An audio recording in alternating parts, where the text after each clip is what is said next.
Philly was absolutely incredible, man. The city is beautiful. It is the birthplace of America. Got a chance to hang out at Betsy Ross's house. I didn't know that Benjamin Franklin was so chipped up. As a matter of fact, he gave $400 million to Philly back in the day, and he put it into a trust. $400 million he put into Philly. Back in the day, he had made that much money. You know how he made his money? Black people?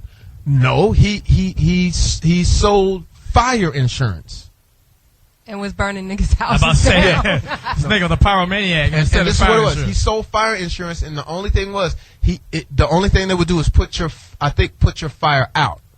Like, they didn't build the houses up, but he would put your fire, and you had to have the insurance or some stuff. But anyway, he made a whole lot of money. And then when they refurbished, if I'm saying that right, Philly, there you go. When they refurbished Philly, they used that money to rebuild the city. So Philly's a Did you know that, Louis Dix? Yeah.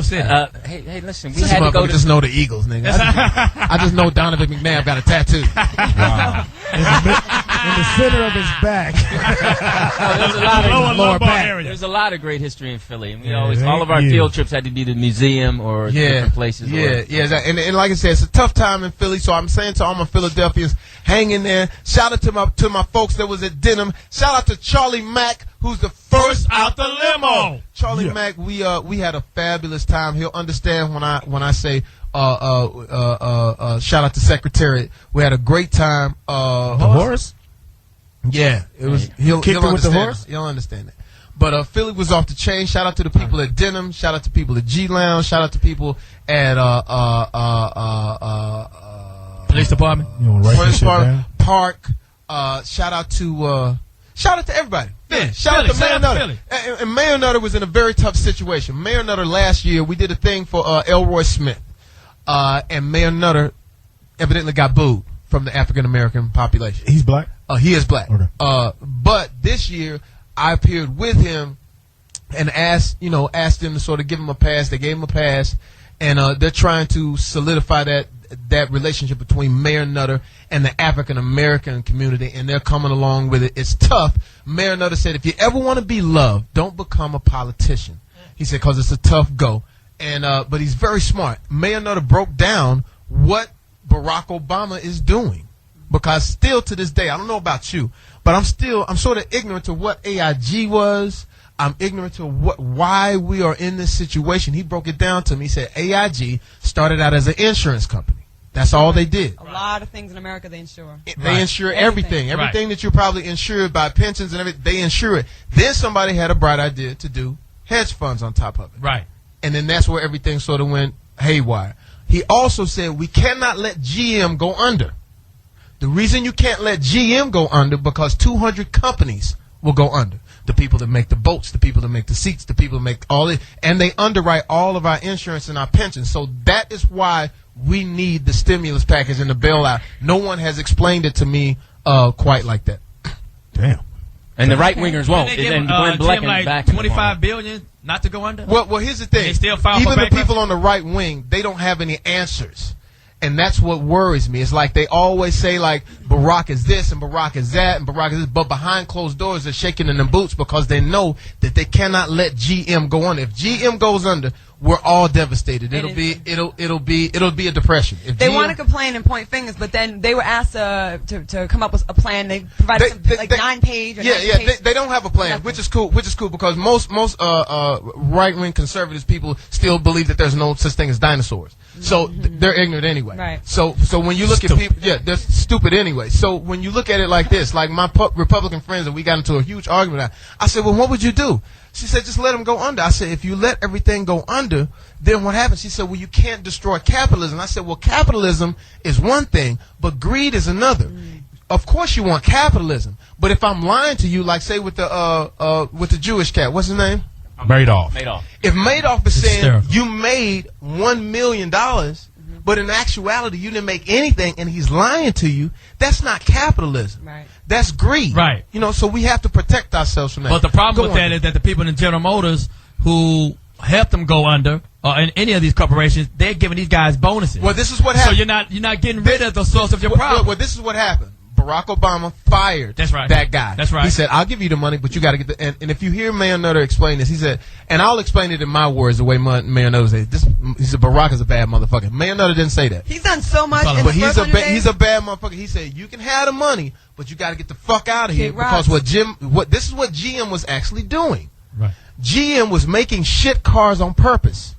And the reason they were doing it is because they were getting kickback. They let you drive out of the parking lot with the car, and now you have to go to the service department so they can make money off of you under the service department. So they were actually making shit cars on purpose. Right. And then that way they got you on this conveyor belt. Now what we did was we brightened up. We said, well, fuck it. We'll buy Lexus. We'll buy Toyota. You'll fucking drive a Toyota forever. So what has to happen now Shout out to Lou Dick. is that, of course, we have to buy. Hilarious. We got to buy GM product. We got to start buying American. That's the one thing I agree on.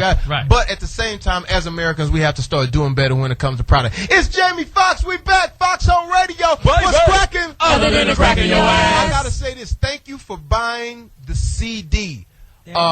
Intuition on his way to platinum already.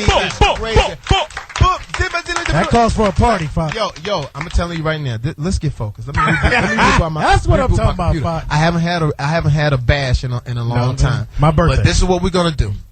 The record right now is #1 for 8 weeks. Hopefully, if you're out there, keep voting it up so it'll be #1 for 15 weeks, so we can break the record by 2 weeks, which was 13 weeks held by, I believe, Mary J. Blige.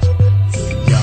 Let's just take a break. Yeah, let's just take a break. Let's get into it. Let's just get into it. got my Everybody with a Cadillac call in. Let's just play that. We coming back. This is a song, boy. Song play. Blame it on the alcohol. Blame it on the I wanna get with you tonight, but I wanna be good and that's the issue. Girl, you know I miss you. Who's this? Man, the Soldier Boy, tell it. Whoa. No, I gotta say this. I thought Soldier Boy was gonna be a one-time I timer. still do. Can I tell you? Yo, this dude right here is talented. Don't sleep on Soldier Boy. Tell him. He's making money. That song right there is the #1 ring. Well, #2 ring. I wonder what's the number one is. What could be #1? I don't know. Some alcohol. Somebody song? Google it. Flow Rider. No, Flow Rider it is. Yeah. That's nice. Flow Rider is #1. Really? In certain aspects. He was on American Idol. He's supposed to be the most popular rapper in the world right now. Not at all. I'll tell you why. Because he's not played on urban radio. So not at all. But maybe on an international scale because he's in dance more so than rap. Yeah, but he's not even. He can't. He came out and he sold 40,000 records. Whoa. Bam. Oops. Did he? Nigga, I sold 40,000 records. He sold maybe 30,000. No, you have a record at 40,000. 40,000. I'm gonna tell you what it is. It's not authentic. We could tell that he needs to do a record that authentifies his career. You know what I'm saying? I don't know if that's a real word. It's a real word, Fox. Yeah. But you understand what I'm saying? Like when you look at Jay-Z, and then you say Flow Rider. What's happening? What's missing there? Because we've been having this conversation about. Because I used to say I hate pop music. Don't you hate pop music? No. You don't hate pop music? No, I like pop. Pop music? Pop, Speedy. Not soda pop. Not soda pop. Not Popeye, nigga. Anything with the word pop, he gets his mouth out the But water. you understand what I mean? Like when you hear a song that only plays on pop radio, it's hard for, like my daughter loves pop. I say it's hard for me to stomach some of this shit. Yeah. You know what I'm saying? But when you get a song that is just popular, that plays on all formats, that's a different thing. But like pop music, like what's your favorite pop song, Speedy? Okay. Yeah, my daughter listens to that. I know exactly what you're talking about. Britney Fox. Spears. When you get in the car, your kids listen to stuff. You're like, okay, she goes to a white school. Don't you seem like, don't you You talking think, about that kind of music? yeah, don't Like you think the like Jonas your Brothers? music, don't No, you think, pop. yeah,